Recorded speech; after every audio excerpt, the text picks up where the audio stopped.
Hello friends, welcome back to asset builder YouTube channel. और आज के इस वीडियो में हम बात करने वाले हैं कि स्टॉक मार्केट के ऊपर हमारी जो इनकम हो रही है उसके ऊपर हम टैक्स कैसे बचाएं। तो यहाँ पे हम जो भी बात करेंगे वो हम लीगली कैसे टैक्स बचाएंगे उसके बारे में बात करेंगे कि यहाँ पे गवर्नमेंट ने जो टैक्सेस बढ़ाए है long term short term capital gain पे, तो वो सारे टैक्स हम कैसे मैनेज करके थोड़ा सा चल सकते हैं। तो टैक्स सेव करने से पहले हम ये जान लेते हैं कि स्टॉक मार्केट से हम किस किस तरह से इनकम अर्न कर सकते हैं। तो सबसे पहली इनकम है लॉन्ग टर्म कैपिटल गेन। अगर आप किसी स्टॉक को 1 साल से ज़्यादा होल्ड करते हैं और उसके बाद सेल करते तो वहाँ पे लॉन्ग टर्म कैपिटल गेन लगेगा और उसके ऊपर अभी जो LTCG टैक्स लग रहा है वो 12.5% है। अगर आप 1 साल से पहले किसी स्टॉक को सेल कर देते तो वहाँ पे short term capital gain tax लगेगा और वो टैक्स अभी हो गया है 20%। उसके अलावा अगर आप इंट्राडे में स्टॉक बाय सेल करते तो वहाँ पे जो आपकी इनकम है वो आपके टैक्स स्लैब के हिसाब से काउंट होगी। और अगर आप फ्यूचर एंड ऑप्शन में भी ट्रेडिंग कर रहे हैं तो वहाँ पे आपकी जो इनकम हो रही है वो इनकम आपकी बिजनेस हेड में काउंट होगी, मतलब कि वो भी आपके टैक्स स्लैब के हिसाब से ही काउंट होगी। ये 4 मेन सोर्स के अलावा आप डिविडेंड या फिर कमीशन से भी कमा सकते हो। यहाँ पर कमीशन का मतलब है अगर आपने अपने ब्रोकर को किसी को रिकमेंड किया और उसने भी अकाउंट ओपन करवाया आपकी लिंक से, तो वहाँ पे आपको भी कुछ पोर्शन कमीशन के रूप में मिलता रहेगा। तो यहाँ पे कमीशन इनकम और डिविडेंड इनकम जनरली छोटा पार्ट होती है और बाकी जो बड़ा पार्ट है वो LTCG, STCG and future option की इनकम रहती है। अब टैक्स सेव करने से पहले सबसे पहले हमें समझ लेना चाहिए कि कहाँ पे कितना टैक्स लग रहा है। तो यहाँ पे मैंने बेसिक टैक्स कितना लग रहा है वो तो आपको बता दिया, लेकिन जब आप टैक्स स्लैब की बात करते तो जो ओल्ड टैक्स रिजाइम है वहाँ पे आपको 2.5 लाख की बेसिक एग्जेम्पशन लिमिट है और जो न्यू टैक्स रिजाइम है वहाँ पे 3 लाख की बेसिक एग्जेम्पशन लिमिट है, मतलब कि इतनी इनकम तक आपको कोई भी टैक्स नहीं देना है। उसके बाद जो आपका टैक्स सेव हो रहा है, जैसे बात करते हैं कि 5 लाख तक इनकम आपकी फ्री है, 7 लाख तक इनकम आपकी फ्री है, तो वहाँ पे जो खेल है वो खेल होता है रिबेट का। तो यहाँ पे जो सेक्शन 87A के अंडर में जो रिबेट मिलती है वो ओल्ड टैक्स रिजाइम में 12,500 की है और जो न्यू टैक्स रिजाइम है वहाँ पे 25,000 की है। ठीक है, अभी ये जो टैक्स रिबेट है वो आपकी एप्लीकेबल नहीं होगी LTCG और STCG के ऊपर। ठीक है, तो ये आपने सही सुना। एक्चुअली यहाँ पे गवर्नमेंट ने जो LTCG STCG पे टैक्स बढ़ाया उससे भी ज़्यादा प्रॉब्लमेटिक चीज़ जो रिटेल पब्लिक के लिए, जो छोटे लोग हैं उनके लिए है, तो वो है यहाँ पे रिबेट का हटा देना। तो यहाँ पे LTCG एंड STCG है वो आपकी स्पेशल रेट वाली इनकम में आती है, तो इसीलिए यहाँ पे जो नॉर्मल रेट वाली इनकम है वहाँ पे आपको टैक्स रिबेट का बेनिफिट मिलेगा। तो यहाँ पे LTCG STCG में आपको टैक्स रिबेट का बेनिफिट नहीं मिलेगा। और ये चीज़ मैंने एक्चुअल में इनकम टैक्स इंडिया की वेबसाइट पे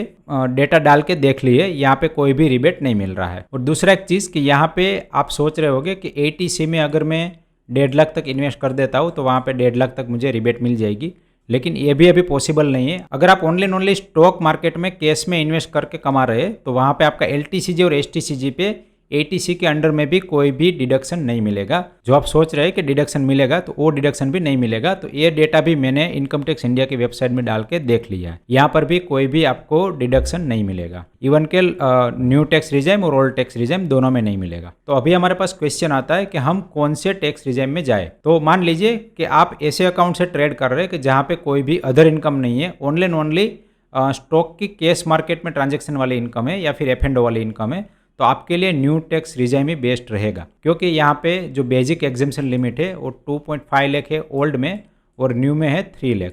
ठीक है, तो यहाँ पे आप 3 लाख तक जब इनकम करते हैं तब आप वहाँ पे टैक्स सेव कर सकते हैं। और जो LTCG है उसमें जो रूल्स है वो है आप 1.25 तक फ्री में LTCG गेन कर सकते हैं, उसके बाद उसके ऊपर 12.5% टैक्स लगेगा। तो यहाँ पे मान लीजिए कि आप 1.25 लाख का लॉन्ग टर्म कैपिटल गेन करते और 3 लाख का शॉर्ट टर्म कैपिटल गेन करते तो आपकी टैक्स फ्री इनकम हो जाएगी 4.25 लाख।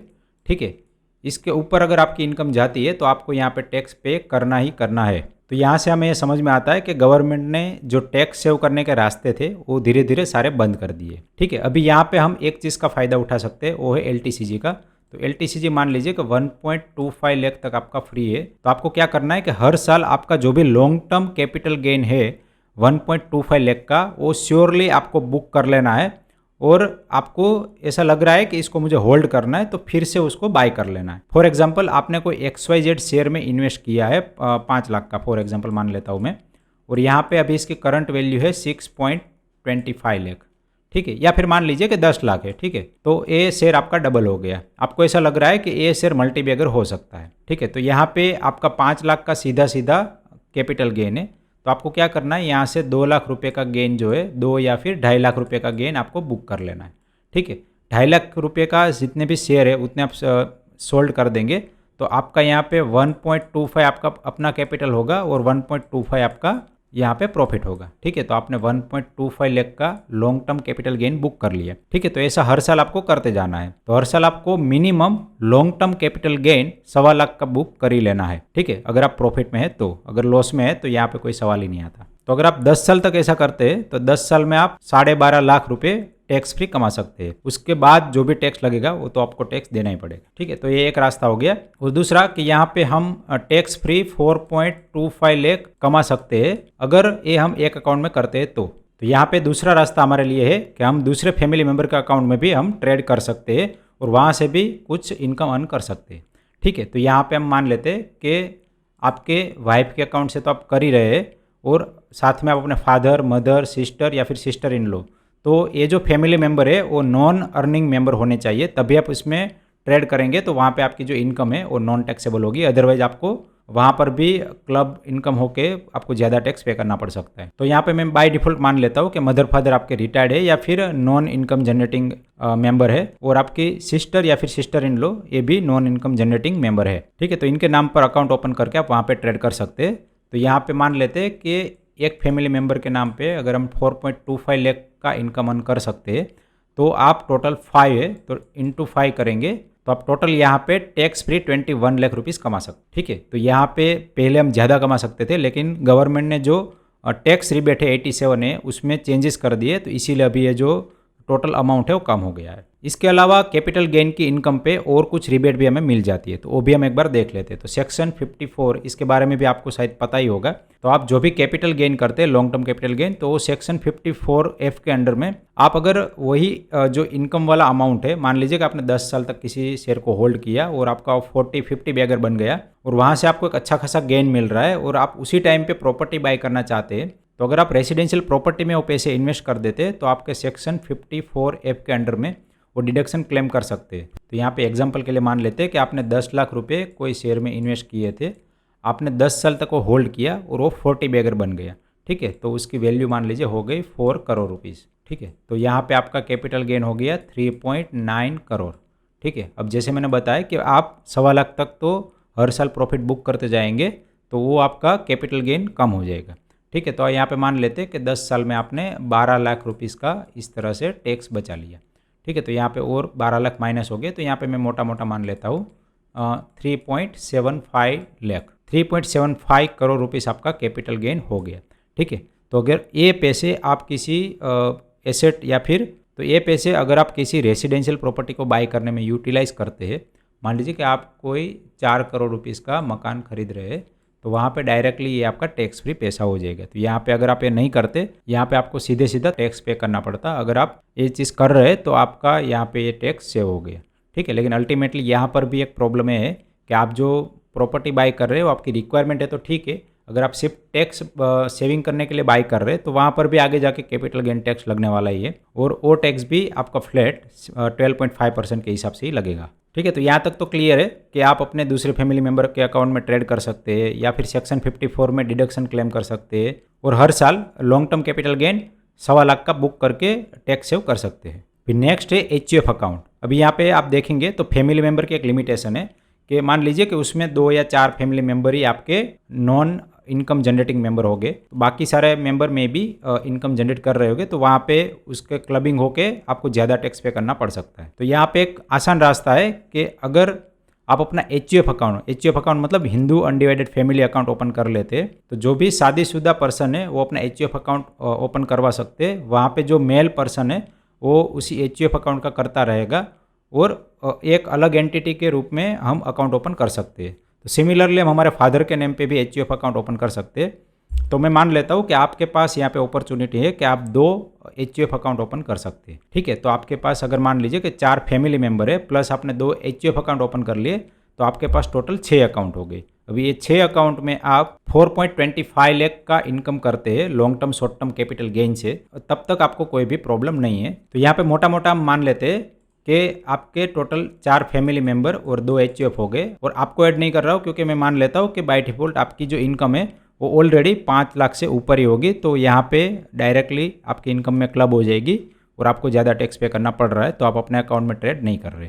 ठीक है, तो यहाँ पे टोटल 6 अकाउंट आपके पास हो गए। तो 6 इंटू 4.25, तो आप सीधा सीधा यहाँ पे 25 lakh tax free income generate कर सकते हैं। अगर आपके 5 फैमिली मेंबर है तो यहाँ पे 7 हो जाएगा, तो उस हिसाब से यहाँ पे 29 लाख तक आप इनकम जनरेट कर सकते हैं। ठीक है, तो यहाँ पे ये जो इनकम है आपको बहुत ही बड़ी लग सकती है, लेकिन अगर एक्चुअल में आप कंपाउंडिंग करके फ्यूचर में अच्छा वेल्थ क्रिएट करना चाहते हैं तो आपको इतनी इनकम तो जनरेट करनी ही पड़ेगी, तब जाके आपका एक अच्छा खासा वेल्थ क्रिएट होगा। ठीक है, तो यहाँ पे मैं मान लेता हूँ कि आप स्विंग ट्रेडिंग या फिर मल्टीबैगर स्ट्रेटेजी यूज़ कर रहे होगे। तो अगर आप मल्टीबैगर स्ट्रेटेजी यूज़ करते हैं तो मल्टीबैगर स्ट्रेटेजी में आप मान लीजिए कि 10 या 15 स्टॉक का पोर्टफोलियो बनाते हैं, और ये 10 या 15 स्टॉक में से कोई भी 2 या 4 स्टॉक जो है वो बहुत ही ज़्यादा रिटर्न आपको दे दे आफ्टर 20 ईयर, तो आपका जो पोर्टफोलियो है वो पूरा एक साथ बहुत ही बड़ा हो सकता है। तो यहाँ पे पोर्टफोलियो जब आप सेल करेंगे तभी उसके ऊपर आपको टैक्स देना है। तो अगर आप मल्टीबैगर स्ट्रेटेजी यूज़ कर रहे हैं तो आपको अभी टैक्स प्लानिंग की कोई चिंता नहीं है, क्योंकि आप ऑलरेडी यहाँ पे जो भी है वो कंपाउंडिंग करते जा रहे हैं और आपको 20 साल बाद उसके ऊपर टैक्स देना पड़ सकता है। तो यहाँ पे मैं मान लेता हूँ कि आपने 10 या 15 स्टॉक में इन्वेस्ट किया, उसमें 2-4 स्टॉक ऐसे हुए कि जिसमें आपको 200-300x रिटर्न मिल गया, और आपका जो टोटल पोर्टफोलियो है वो लगभग 40 या 50 टाइम हो गया। ठीक है, और आपने मान लीजिए कि 10 लाख रुपए इन्वेस्ट किया था, तो 40 टाइम मतलब 4 करोड़ या फिर 5 करोड़ हो गया। ठीक है, तो अगर मैं ऐसा मानता हूँ तो आपकी जो टैक्स लाइबिलिटी उस टाइम पे बनेगी, तो यहाँ पे आपका इन्वेस्टेड अमाउंट नेग्लिजिबल है, तो उसके ऊपर आपका जो भी टैक्सेबिलिटी बनेगा वो डायरेक्टली 3.9 करोड़ पे बनेगा, और वो टैक्सेबिलिटी जो है वो अगर 12.5% ही टैक्स रेट रहता है तो सीधे सीधा आपका 42 लाख के आसपास टैक्स बनेगा। और जैसे मैंने बताया कि आप LTCG एवरी ईयर 1.25 लाख का बुक करके उसको री इन्वेस्ट भी कर सकते हैं। अगर आप मान लीजिए कि मल्टीबैगर स्ट्रेटेजी यूज़ नहीं कर रहे और स्विंग ट्रेडिंग कर रहे हैं, ठीक है, आपको स्विंग ट्रेडिंग थोड़ा सही लगने लगा और आप अच्छा खासा वहाँ से रिटर्न बना रहे हैं, तो उस केस में आपका जो भी मेजोरिटी प्रॉफिट होगा वो STCG से ही होगा, और जो LTCG है वहाँ से एक नॉमिनल प्रॉफिट ही होगा। तो उस केस में आपके पास मल्टीपल अकाउंट होने जरूरी है। इसके अलावा हमने एक जो इनकम है उसको इग्नोर किया है, वो है फ्यूचर एंड ऑप्शन इनकम। तो यहाँ पे हो सकता है कि कुछ लोग स्विंग ट्रेडिंग या फिर मल्टीबैगर स्ट्रेटेजी के साथ साथ फ्यूचर एंड ऑप्शन में भी ट्रेडिंग कर वहाँ पे अपना जो होल्डिंग है वो होल्डिंग के ऊपर कुछ परसेंटेज रिटर्न निकाल रहे हो। ठीक है, तो अगर इस तरह का कोई स्ट्रेटेजी है तो वहाँ पे उनको जो फंड है उसको कॉन्सेंट्रेटेड रखना पड़ेगा, क्योंकि वो हर एक अकाउंट में फ्यूचर एंड ऑप्शन ट्रेडिंग एक साथ नहीं कर सकते, किसी 1 या 2 अकाउंट में ही कर सकते हैं। ठीक है, तो उस केस में आपको थोड़ा सा अलग तरीके से सोचना होगा, और जो HUF अकाउंट है उसमें आपको ट्रेड करना होगा, और बाकी सारे जो फैमिली मेम्बर है वहाँ से आप लोन लेके ट्रेड कर सकते हैं, और वो लोन का इंटरेस्ट है वो आप दूसरे फैमिली मेम्बर को दे सकते हैं। तो इस तरह से इनकम डिस्ट्रीब्यूट कर सकते हैं।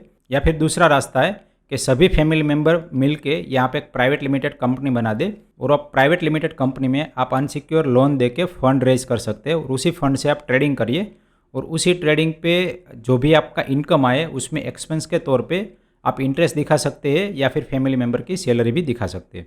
तो इस तरह से भी आप प्लानिंग कर सकते हैं। ठीक है, तो यहाँ पे जो आखिरी रास्ता है वो वही है कि आप प्राइवेट लिमिटेड कंपनी बना दें। तो यहाँ पे आपको इस चीज़ का ध्यान रखना पड़ेगा कि CA का जो फीस है वो आपकी टैक्सेबिलिटी से ज़्यादा ना हो, अदरवाइज आपको कोई मीनिंग नहीं है, क्योंकि आप टैक्स ना देते हुए CA को पैसे दे रहे हैं। तो यहाँ पे मैं सजेस्ट करूँगा कि अगर आपकी जो इनकम है वो 50 लाख या फिर 1 करोड़ के आसपास है स्टॉक मार्केट से, तभी जाके आपको ये वाला रास्ता यूज़ करना चाहिए। उसके बाद नेक्स्ट है gift, stock and clubbing of income. तो इंडिया के अंदर अगर आप किसी फ्रेंड या फिर अननोन पर्सन से गिफ्ट लेते हैं तो वहाँ पे एक लिमिटेशन है 50,000 की।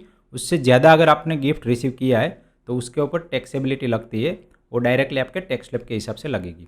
ठीक है, और अगर आप किसी फैमिली मेम्बर से गिफ्ट लेते हैं तो वहाँ पे टैक्स की कोई लिमिट नहीं है, लेकिन अगर आप किसी फैमिली मेम्बर से गिफ्ट लेते तो वहाँ पे टैक्स की कोई लिमिट नहीं है। फॉर एग्जांपल आपकी वाइफ ने आपको गिफ्ट दिया तो वहाँ पे कोई भी टैक्स की लिमिटेशन नहीं है, आप वो इनकम टैक्स फ्री दिखा सकते हैं एज ए गिफ्ट। ठीक है, लेकिन यहाँ पे एक बहुत ही इंपॉर्टेंट रूल आ जाता है, वो है क्लबिंग ऑफ इनकम। तो मान लीजिए कि आप सैलराइड पर्सन है, आपकी 10 लाख की एनुअल इनकम है, और आप अपनी वाइफ को गिफ्ट दे रहे हैं 5 लाख का।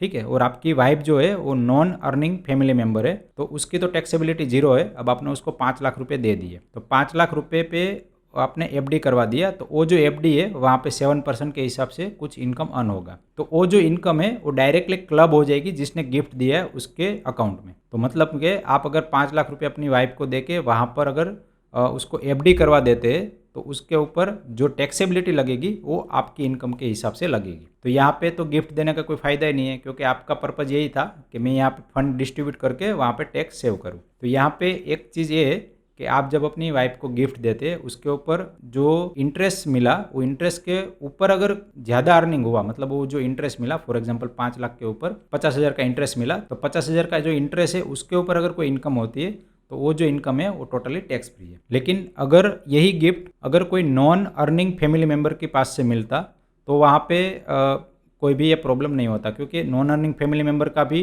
जो टैक्सेबिलिटी है वो जीरो है और जिसको आप गिफ्ट दे रहे हैं उसका भी टैक्सेबिलिटी जीरो है। ठीक है, तो वहाँ पर ये जो टैक्सेशन है वो आपको जीरो पे करना है। तो इस तरह से आप गिफ्ट स्टॉक करके टैक्स सेव कर सकते हैं। थोड़ा सा कॉम्प्लिकेटेड है, आपको थोड़ी सी इसमें सीए की एडवाइस भी लेने पड़ेगी या फिर थोड़े से इसके रूल्स के बारे में डीप में जानना पड़ेगा। अब क्योंकि सारी डिटेलिंग मैं यहाँ पे समझाऊंगा तो वीडियो बहुत ही लंबा हो जाएगा और सारी डिटेलिंग हम यहाँ पे ऑनलाइन समझा भी नहीं सकते। तो बस टैक्स सेव करने के मोटे मोटे इतने रास्ते थे, शायद आपको कुछ कुछ चीज़ थोड़ी थोड़ी पता होगी। अब यहाँ पे मैं बहुत ज़्यादा डिटेल में नहीं गया हूँ, यहाँ पे मैं आपको आइडिया दे रहा था कि इन सारी चीज़ों से आप टैक्स सेव कर सकते हैं, जिसमें सबसे पहला है कि हर साल आप long term capital gain 1.25 lakh का सेव कर लीजिए। दूसरा है आप अपने अलग अलग फैमिली मेंबर के अकाउंट से ट्रेड करिए। तीसरा है कि आप अपना एचयूएफ अकाउंट जल्दी से जल्दी ओपन करवा लीजिए ताकि आपके फैमिली मेंबर 2 एडिशनल ऐड हो जाए, तो वहाँ पे टैक्सेबिलिटी भी थोड़ी सी कम हो जाए। एंड अगर आप बहुत ज़्यादा इनकम कर रहे हैं तो आप प्राइवेट लिमिटेड कंपनी ओपन करके वहाँ पर काफ़ी सारी चीज़ करके आप टैक्स सेव कर सकते हैं। एंड लास्ट में गिफ्ट स्टॉक से भी